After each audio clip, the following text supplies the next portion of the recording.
Hello everyone, we have here the Suzuki V-STROM 1050, the XT version. We're gonna make a short presentation of the bike. We're gonna show you the differences between the standard version and the XT version. We're gonna show you some accessories which were installed on this bike, and also the accessories which the bike comes with. So basically this is part of the ergonomics of the bike. As you can see, I'm 180 and the riding position is quite comfortable from this perspective. I'm sorry I cannot put the legs down below because of my tendon injury, but you can make an idea about the sitting position, about the riding position.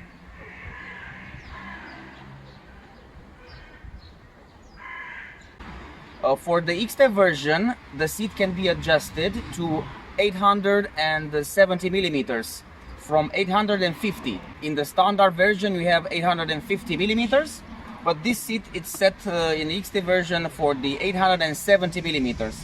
That's why the riding position, it's as you can see it over here. The engine is a 90-degree two-cylinder V engine. So basically it develops around 108 horsepower. What is very interesting is that the torque, it's 100 Newton meter at 6,000 RPMs, in comparison with the previous version that had also 100 Newton meters but at 4,000 RPMs. The previous V-STROM had 100 horsepower. This one has 8 horsepower more than the previous one. Only for the XT version you can rise up the seat from 850 millimeters to 870. The kit it's contained down the seat, so it's in the standard package. You can use it if you like. Now let me tell you a little bit about the V-STROM name. V comes from the V engine configuration, and Strom comes from the German name which means stream or current. This bike comes standard with the Bridgestone Battlex Adventure tires, mostly road tires. On the front we have a 19-inch spoked wheel, and on the back a 17-inch. So basically this configuration 19 and 70, it's quite good for the road, for the tarmac. And very important, the tires are tubeless, which it's quite helpful in comparison with the Africa Twin 2118, which is more orientated for the off-road, but it doesn't have a tubeless tire on standard. This bike has tubeless tires, spoked. Now let me present you the package in which this bike comes, the XT version comes. First of all, we have a crash bar, which looks like this. It's quite side orientated to protect the fenders. As you can see, the end of the fenders, it's protected by the end of the crash bar. Also in this package we have a central stand, which comes by default in the XT version. Also we have the handguards, the original Suzuki V-STROM handguards. They have only plastic protection, nothing metal inside. Gold spoked wheels for the XT version. We have a bendable foot pegs with rubber on top. Also I like that the exhaust, it's attached not by the frame but by the subframe, and in case you fall on the sides you don't risk damaging the frame by touching the exhaust with the ground. We have a hydraulic clutch, very easy to action it. It's very nice. We have a Kayaba inverted fork, which is fully adjustable also on the compression but also on the rebound. It has 43 millimeters thickness and 160 millimeter travel.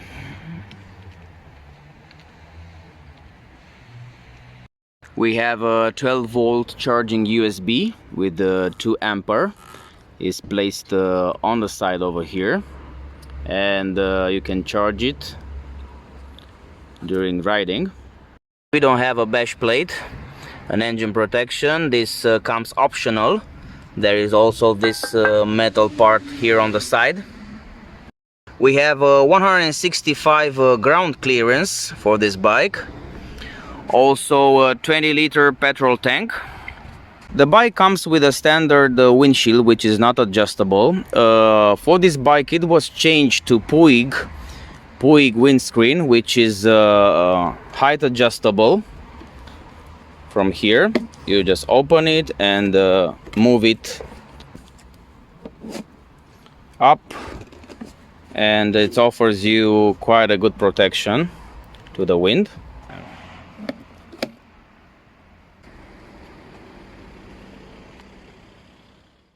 We have also an adjustable rear suspension, hard and soft, from this button.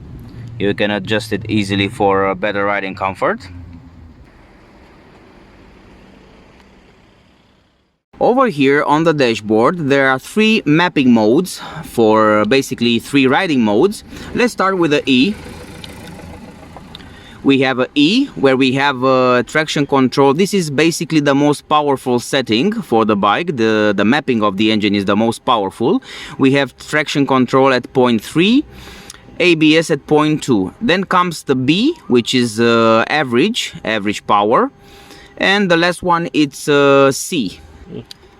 And C, which is basically the less power, and you can use it when it rains outside, for example. You can change independently the traction control for both for all the riding modes. Now we are in B riding mode and traction control is off, 1, 2 or 3. So basically these are changed independently. Also for the ABS you can change. Now we have ABS 2 and also 1. You can put it in 1. And only the XT version has cruise control, which you can action from this button. This you'll find only on XT version. From this button you activate the cruise control, and from here, from plus minus, you adjust the speed. Also about the ergonomics point of view, we have basically 3 buttons which are actually with only 3 buttons, this and this one. You can maneuver the dashboard very easily in comparison with other bikes which they have plenty of buttons over here. Also the placement of the horn, it's quite well positioned over here. You can easily access with a finger also the signals, and on the back we have the button for the high beam, which can be actioned from here. You can press it and over here you put it on and then off, and then very easily every button it's placed very nice, and the buttons they look very quality made. To be honest, they look very quality, and they are very soft on the touch. We have LED lighting on the back. Looks very nice. Everything, basically all the lights from this bike are LED lights. This is the high beam. For this bike we have a 6-axis IMU with a cornering ABS and also hill control. What this bike has also, it has a low dependent control which supports optimal braking by compensating for varying loading conditions, such as difference between riding solo or without a pillion and loaded with luggage or not with luggage. Cruise control I've already told you. It has a Suzuki Drive Mode Selector, which offers rider the choice of 3 different output characteristics. This I already showed you. Traction control system. What was mounted on this bike, it's a TomTom charging station, which was mounted on the ignition, not on the battery contacts.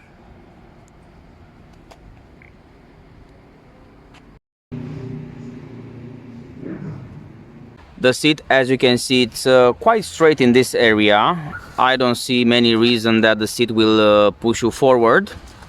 And also there is quite a nice grip fabric on the sides, very non-slippery, and the seat looks quite comfortable. It's wide over here in this area, and it has basically no slope over around.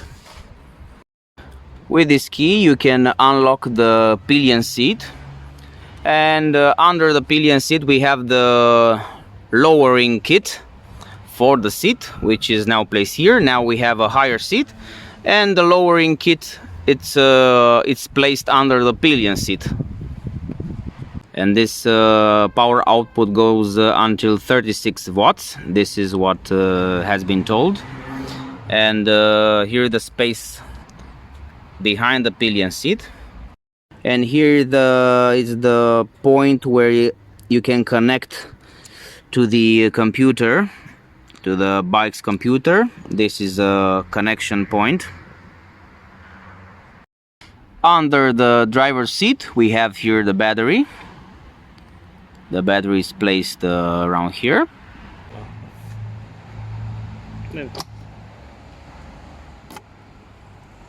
What I really like about this bike is the long fender, the front fender, which protects quite good this area, especially the exhaust pipes, the cylinder head, and also the radiator.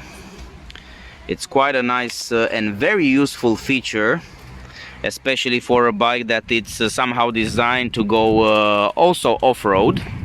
On this bike we have a slipper clutch, and as you can see here, it was a protection placed around here, a rubber protection, because the boots are very important and very expensive. They needed to be protected. Together with a slipper clutch we have a ride-by-wire, throttle-by-wire, as you want to call it. This bike has 247 kilos with a petrol tank full. According to the owner, we have a fuel consumption of 4.5 or 5, depending on your riding style. So actually with 20 liters you can expect a little bit over 400 kilometers with a full tank.